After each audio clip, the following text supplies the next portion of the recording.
1 Samuel 20. And David fled from Naioth in Ramah, and came and said before Jonathan, What have I done? What is mine iniquity? And what is my sin before thy father, that he seeketh my life? And he said unto him, God forbid, thou shalt not die. Behold, my father will do nothing either great or small, but that he will show it me. And why should my father hide this thing from me? It is not so. And David sware moreover, and said, Thy father certainly knoweth that I have found grace in thine eyes. And he saith, Let not Jonathan know this, lest he be grieved.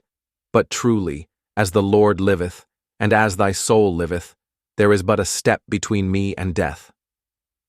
Then said Jonathan unto David, Whatsoever thy soul desireth, I will even do it for thee.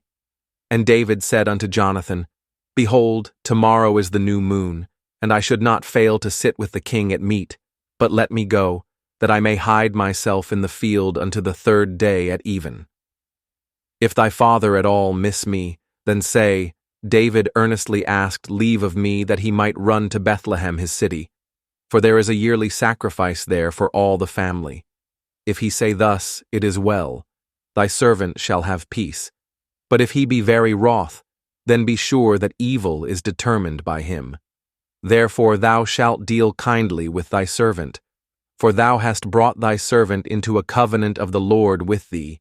Notwithstanding, if there be in me iniquity, slay me thyself, for why shouldest thou bring me to thy father?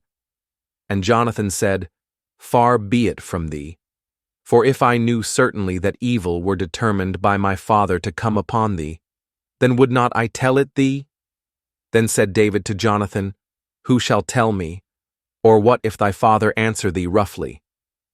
And Jonathan said unto David, Come, and let us go out into the field. And they went out both of them into the field. And Jonathan said unto David, O Lord God of Israel, when I have sounded my father about tomorrow any time or the 3rd day, and behold, if there be good toward David, and I then send not unto thee and show it thee, the Lord do so and much more to Jonathan. But if it please my father to do thee evil, then I will show it thee and send thee away, that thou mayest go in peace, and the Lord be with thee, as he hath been with my father. And thou shalt not only, while yet I live, show me the kindness of the Lord, that I die not, but also thou shalt not cut off thy kindness from my house forever. No, not when the Lord hath cut off the enemies of David every one from the face of the earth. So Jonathan made a covenant with the house of David, saying, Let the Lord even require it at the hand of David's enemies. And Jonathan caused David to swear again, because he loved him, for he loved him as he loved his own soul. Then Jonathan said to David, Tomorrow is the new moon, and thou shalt be missed, because thy seat will be empty. And when thou hast stayed 3 days, then thou shalt go down quickly, and come to the place where thou didst hide thyself when the business was in hand, and shalt remain by the stone easel. And I will shoot 3 arrows on the side thereof, as though I shot at a mark.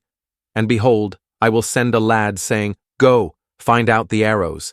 If I expressly say unto the lad, Behold, the arrows are on this side of thee, take them, then come thou, for there is peace to thee, and no hurt, as the Lord liveth.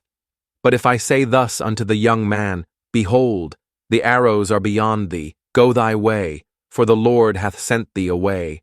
And as touching the matter which thou and I have spoken of, behold, the Lord be between thee and me forever. So David hid himself in the field, and when the new moon was come, the king sat him down to eat meat. And the king sat upon his seat, as at other times, even upon a seat by the wall. And Jonathan arose, and Abner sat by Saul's side, and David's place was empty. Nevertheless Saul spake not anything that day, for he thought, Something hath befallen him, he is not clean, surely he is not clean. And it came to pass on the morrow, which was the 2nd day of the month, that David's place was empty. And Saul said unto Jonathan his son, Wherefore cometh not the son of Jesse to meat, neither yesterday nor today? And Jonathan answered Saul, David earnestly asked leave of me to go to Bethlehem. And he said, Let me go, I pray thee, for our family hath a sacrifice in the city, and my brother, he hath commanded me to be there. And now, if I have found favor in thine eyes, let me get away, I pray thee, and see my brethren. Therefore he cometh not unto the king's table. Then Saul's anger was kindled against Jonathan, and he said unto him, Thou son of the perverse rebellious woman, do not I know that thou hast chosen the son of Jesse to thine own confusion, and unto the confusion of thy mother's nakedness? For as long as the son of Jesse liveth upon the ground, thou shalt not be established, nor thy kingdom. Wherefore now send and fetch him unto me, for he shall surely die. And Jonathan answered Saul his father, and said unto him, Wherefore shall he be slain? What hath he done? And Saul cast a javelin at him to smite him, whereby Jonathan knew that it was determined of his father to slay David.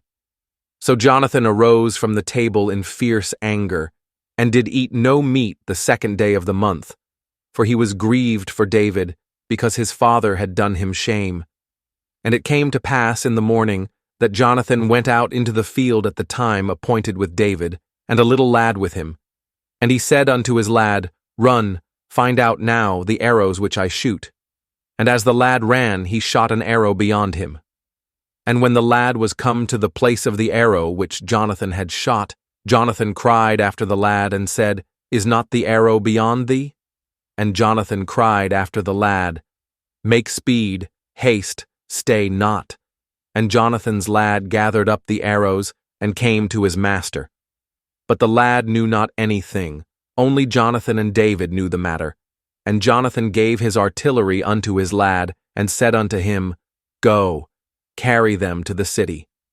And as soon as the lad was gone, David arose out of a place toward the south, and fell on his face to the ground, and bowed himself 3 times, and they kissed one another, and wept one with another, until David exceeded. And Jonathan said to David, Go in peace, for as much as we have sworn both of us in the name of the Lord, saying, The Lord be between me and thee, and between my seed and thy seed forever. And he arose and departed, and Jonathan went into the city.